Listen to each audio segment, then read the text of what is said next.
Maximizing the bloom time of any perennial should be the goal for your perennial garden if you want to attract these guys right here, pollinators.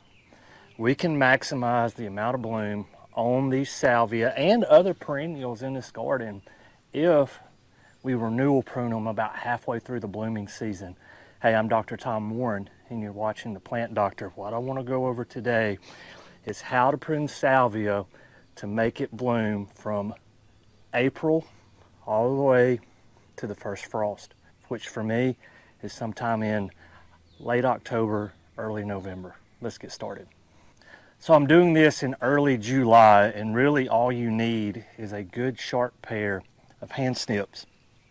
And what we're going to do, we're going to go into these salvia. I've got several scattered throughout the perennial garden here. And what we are looking for are flowers that are already spent. So you'll be able to tell if a flower's spent. There'll be no blue or purplish flowers on it. It'll just be little seed heads on the flower stalk itself. So anything that is going to be bloomed out or is mostly bloomed out, what you'll see with these salvia is on these flower stalks is they'll bloom from the bottom up. And so as they start to bloom, once we just have blooms on like maybe the upper third or quarter, I could go ahead and take that off too. But you just want to go in here and take off the spent blooms.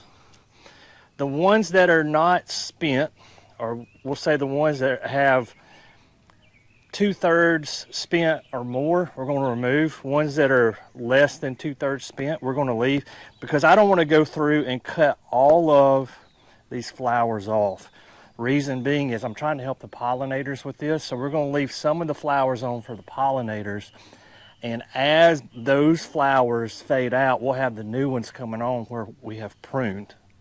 And so this is our finished product. You can see how much material I took off of this one plant, maybe more than a handful, and all of them look like that. So here's where the flower ended here, just below where the flowers are. I just took it off.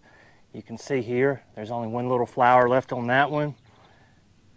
There's no flowers left on this one. We were just taking off material that was mainly flowered out. This one had a few flowers on it, but not many.